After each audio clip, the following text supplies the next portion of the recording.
Assalamualaikum warahmatullahi wabarakatuh. Indonesia membutuhkan sumber daya manusia yang sanggup menguasai teknologi dengan cepat, adaptif, responsif terhadap perubahan-perubahan teknologi, dan memiliki daya lenting atau resiliensi dalam menghadapi tantangan global. Di sini saya akan mempresentasikan proposal penelitian saya dengan judul Peran Resiliensi dalam Menentukan Produktivitas Pegawai Perusahaan BUMN Jasa Survei. Saya Nadira Nurojana, mahasiswi Magister Manajemen Universitas Negeri Jakarta. Indonesia tengah menghadapi revolusi industri 4.0 dengan teknologi yang berkembang sangat cepat dalam teknologi digitalisasi, robotisasi, kecerdasan otomatisasi, kecerdasan buatan, big data, machine learning, dan lain sebagainya yang dapat berdampak pada berbagai sektor kehidupan manusia seperti ekonomi, bisnis nasional maupun global, masyarakat, dan individu. Agar mampu menghadapi tantangan global, semua pihak harus turut berperan, baik dari pihak swasta maupun pihak pemerintah. Perusahaan-perusahaan, termasuk BUMN di dalamnya, harus mempunyai strategi, salah satunya dengan meningkatkan produktivitas agar mempunyai keunggulan bersaing yang berkesinambungan. Di Indonesia, terdapat beberapa BUMN yang bergerak dalam bidang jasa survei, seperti PT BKI, PT Surveyor Indonesia, dan PT SCI.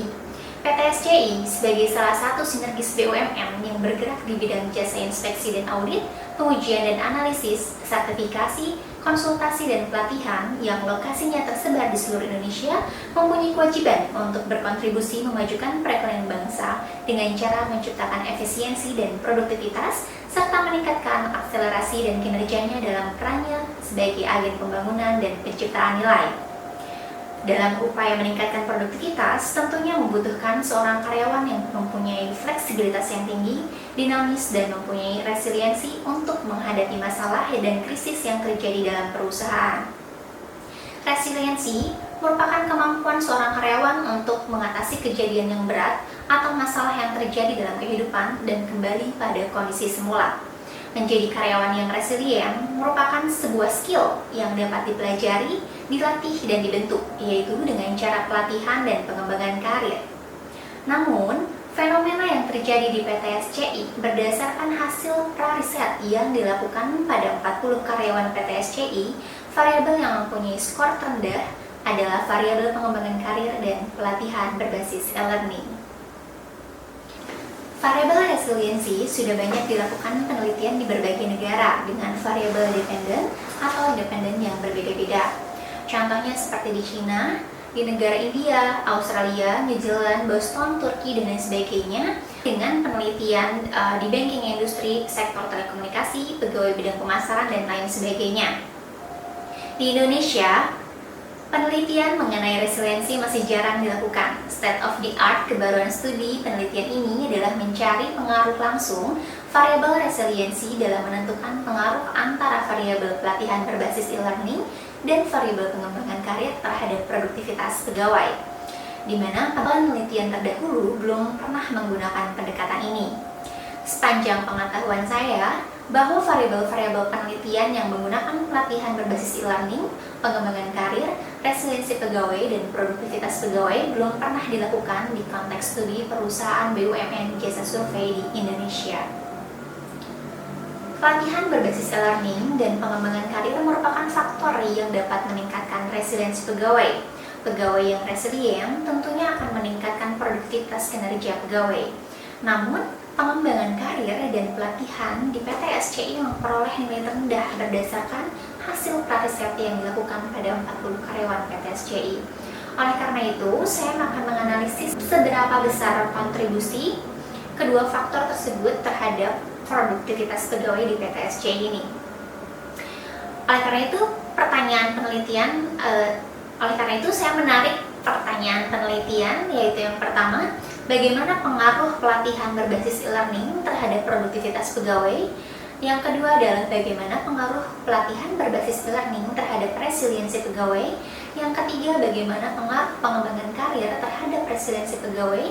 Yang keempat, bagaimana pengaruh pengembangan karir terhadap produktivitas pegawai? Dan yang kelima, bagaimana pengaruh resiliensi pegawai terhadap produktivitas pegawai? Berdasarkan latar belakang dan rumusan masalah, maka dapat ditarik tujuan penelitian, yaitu yang pertama, menguji pengaruh pelatihan berbasis e-learning terhadap produktivitas pegawai. Yang kedua adalah menguji pengaruh pelatihan berbasis e-learning terhadap resiliensi pegawai.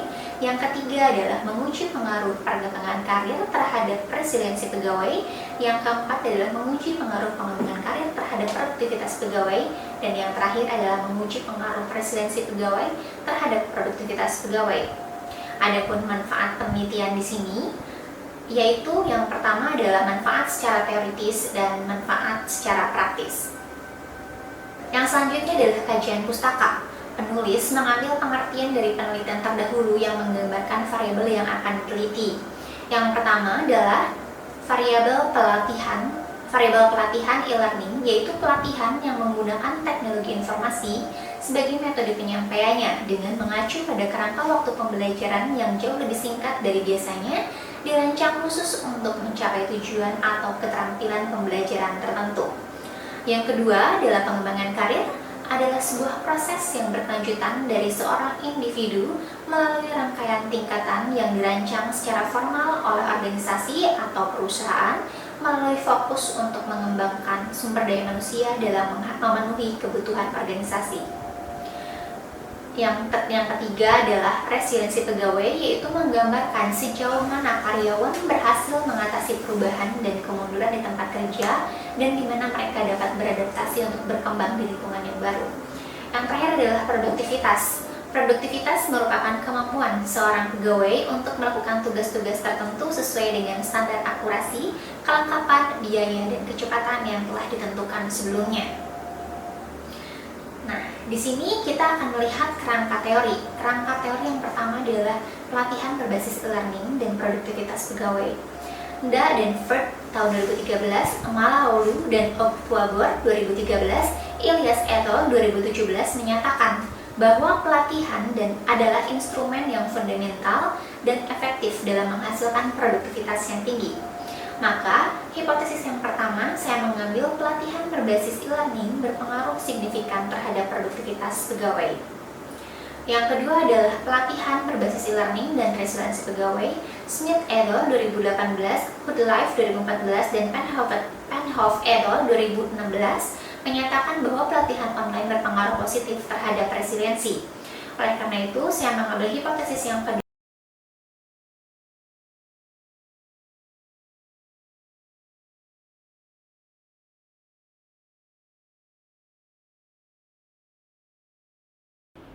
Yang selanjutnya adalah pengembangan karir dan produktivitas pegawai. Star et al. 2004, Giansyah dan Guantai 2018 menyatakan bahwa pengembangan karir akan menghasilkan produktivitas yang maksimal. Oleh karena itu, hipotesis yang keempat adalah pengembangan karir berpengaruh signifikan terhadap produktivitas pegawai. Yang kelima adalah resiliensi pegawai dan produktivitas pegawai. Zahir dan Narcikara 2016 dan Saifuddin tahun 2018 menyatakan bahwa resiliensi pegawai mempunyai pengaruh positif dan signifikan terhadap produktivitas pegawai. Oleh karena itu, hipotesis yang kelima adalah resiliensi pegawai berpengaruh signifikan terhadap produktivitas pegawai. Selanjutnya adalah kerangka berpikir, dapat dilihat pada gambar terdapat hipotesis 1 sampai hipotesis 5 yang tadi telah disebutkan. Nah, yang selanjutnya adalah gambaran unit analisis. Dalam penelitian ini adalah PTSCI Cibitung, yang merupakan salah satu BUMN jasa survei. PTSCI Cibitung merupakan BUMN yang bergerak di bidang pengujian dan analisis, yaitu analisa kimia umum, analisa lingkungan, minyak dan gas, pengujian listrik dan elektronik, kalibrasi, dan alat kesehatan.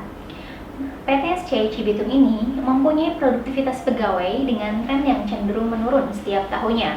Dapat dilihat pada tabel tahun 2018 sebesar 115,4%, tahun 2019 sebesar 84,3%, dan tahun 2020 sebesar 54%. Data tersebut didapatkan dari KPI PTSCI Cibitung melalui perbandingan pencapaian dengan target KPI-nya. Selain itu, berdasarkan hasil survei keterikatan pegawai yang dilakukan PTSCI, dari 16 atribut yang disurvei, terdapat 3 atribut terendah, salah satunya adalah talent management dan development. Adapun pertanyaan dengan nilai terendah terdapat pada pengembangan karir dan pelatihan yang didapatkan oleh karyawan PT SCI Cibitung. Hal ini sejalan dengan hasil prariset yang dilakukan oleh penulis pada 40 pegawai di PT SCI Cibitung. Yang selanjutnya adalah metodologi penelitian. Penelitian ini menggunakan pendekatan kuantitatif dengan metode survei dengan menyebarkan kuesioner secara online melalui aplikasi Google Form. Metode waktu pada penelitian ini menggunakan cross-sectional di mana penelitian dilakukan hanya pada satu kali dan satu waktu, tidak ada follow-up untuk mencari hubungan antara variabel bebas dan variabel terikat. Lokasi penelitian sendiri dilaksanakan di PT SCI Cibitung dengan jumlah populasi 375 karyawan. Sampel minimum pada penelitian ini adalah 140 karyawan dan maksimum 280 karyawan.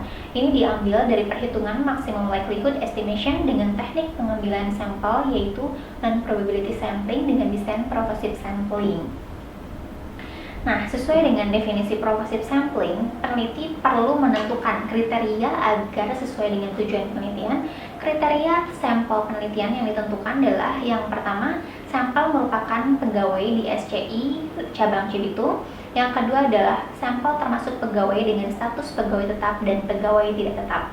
Adapun metode analisis yang digunakan yang pertama adalah metode analisis deskriptif, yaitu menganalisis data dengan cara mendeskripsikan atau menggambarkan data yang telah terkumpul sebagaimana adanya tanpa bermaksud untuk membuat kesimpulan. Nanti hasil analisis deskriptif selanjutnya digunakan untuk mendapatkan tendensi jawaban responden mengenai kondisi masing-masing konstruk atau variabel penelitian. Yang kedua adalah analisis inferensial menggunakan statistik dengan analisis SEM dengan bantuan software AMOS.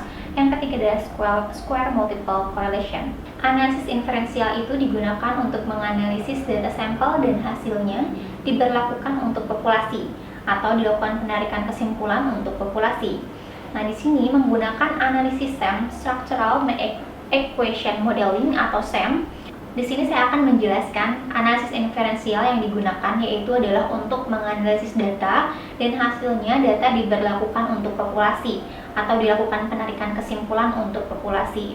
Nah, analisis SEM ini merupakan generasi kedua teknik analisis multivariat yang menggabungkan analisis faktor dan jalur sehingga memungkinkan peneliti menguji hubungan antar variabel yang kompleks untuk memperoleh gambaran yang komprehensif mengenai keseluruhan model dengan bantuan program aplikasi software AMOS. Nah, yang pertama kita akan menghitung CFA atau Confirmatory Factor Analysis. Di CFA ini berguna untuk menguji keabsahan teori dalam sebuah model. Nah, CFA dalam penelitian ini yang digugakan adalah first order dengan dua konstruk eksogen dan dua konstruk endogen. Yang selanjutnya adalah analisis model struktural. Yang pertama adalah spesifikasi model. Langkah dalam spesifikasi model ini adalah mencari tahu atau mengembangkan model yang mempunyai justifikasi teori yang kuat yang menggambarkan sebuah path diagram yang dapat mempermudah penulis dalam melihat hubungan-hubungan atau kasualitas yang ingin diujinya. Di sini terdapat dua persamaan model. Yang pertama adalah model struktural dan yang kedua adalah model pengukuran. Selanjutnya adalah identifikasi model. Di sini terdapat tiga kategori identifikasi model. Nah, yang pertama adalah model under-identified, yang kedua model just identified, dan yang ketiga adalah model over-identified. Yang selanjutnya adalah estimasi model. Setelah kita mengetahui identifikasi model, maka tahap selanjutnya adalah melakukan estimasi untuk memperoleh nilai dari parameter-parameter yang akan diuji. Oke, yang ketiga adalah estimasi model. Nah, setelah kita melakukan identifikasi dari model, maka tahap selanjutnya adalah melakukan estimasi untuk memperoleh nilai dari parameter-parameter yang ada di dalam model.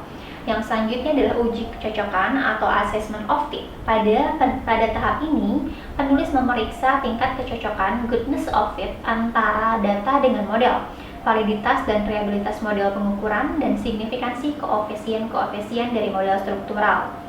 Nah, di sini ada tiga macam jenis pengukuran. Yang pertama adalah absolute fit measure, yang kedua adalah incremental fit measure, yang ketiga adalah parsimony fit measure. Yang selanjutnya tahap terakhir adalah respesifikasi atau modifikasi model. Jika model yang dihasilkan sudah cukup baik, maka dapat diinterpretasikan untuk menjawab sebuah masalah penelitian. Nah, selanjutnya yang terakhir adalah evaluasi kriteria SEM. Nah, di sini kita menggunakan 3 asumsi. Yang pertama adalah asumsi normalitas multivariat. Nah, aplikasi AMOS itu menyediakan penilaian normalitas dengan melihat angka skewness dan kurtosis. Juga dapat dilakukan dengan melihat nilai critical ratio pada output assessment of normality. Yang kedua adalah outliers. Nah, di sini dapat dideteksi dengan melihat jarak Mahalanobis untuk tiap-tiap observasi. Yang terakhir adalah multicollinearity dan singularity. Nah, untuk asumsi multicollinearity dan singularity ini perlu diamati adalah determinan dari matriks kovarian sampelnya determinan yang kecil atau mendekati 0 yang mengindikasikan adanya multicollinearitas atau singularitas sehingga data tersebut tidak bisa digunakan dalam penelitian.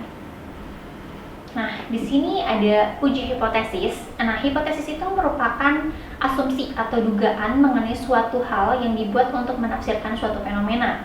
Pengujian hipotesis ini dilakukan dengan menggunakan nilai t-value dengan tingkat signifikansi 0,05. Nilai t-value dalam program AMOS merupakan nilai critical ratio. Apabila nilai critical rasionya lebih besar dari 1,967 atau nilai probabilitasnya di bawah 0,05, maka H0 ditolak. Artinya hipotesis penelitian diterima. Di sini bisa dilihat untuk pengujian hipotesis yang pertama, yang kedua, sampai dengan yang kelima. Di sini kita dapat melihat pengujian hipotesis dari hipotesis yang pertama sampai hipotesis yang kelima. Sekian presentasi proposal penelitian dari saya. Mohon maaf apabila ada kesalahan kata maupun sikap dalam penyampaiannya. Akhir kata, saya ucapkan terima kasih. Billahi taufiq wal hidayah. Wassalamualaikum warahmatullahi wabarakatuh.